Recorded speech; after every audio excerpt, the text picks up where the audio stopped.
মুয়াজ্জিনের কণ্ঠে তাওহীদের মর্মবাণী শুনে স্রষ্টার তরে এভাবেই দাঁড়িয়ে যায় যোগীহাটি পূর্বপাড়া জামে মসজিদের মুসল্লিরা।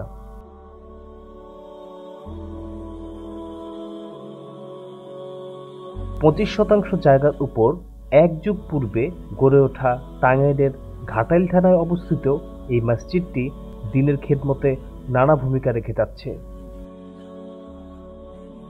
প্রতি ওয়াক্ত জামাতে অর্ধশত মুসল্লি স্থান পেলেও জুমার সালাতে 3 শতাধিক মুসল্লির জায়গা সংকুলান হয় না। অর্থের অভাবে মসজিদটিতে মজবুত কোনো বেড়ি দেওয়া যায়নি। আমি মসজিদে মক্তবে আসি, নামাজ পড়তে আসি, কিন্তু আমার কাছে অনেক কষ্ট লাগে যখন দেখি বেড়া না থাকার কারণে বিড়াল কুকুর ঢুকে পড়ে।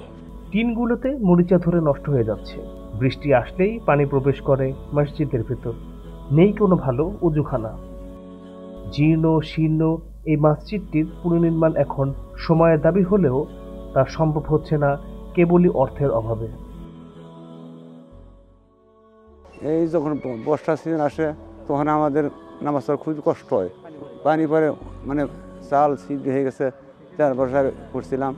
বিশেষ করে শীতের সময় মানে আমাদের বুড়া খুব কষ্ট, কারণ ঠান্ডা বাতাস ঢুকে বেড়া করা নাই সেরকম। আমি আপনাদের সে অনুরোধ করব, আপনারা যদি মসজিদটা বানিয়ে দেন, আপনাদের দিকে দোয়া করব।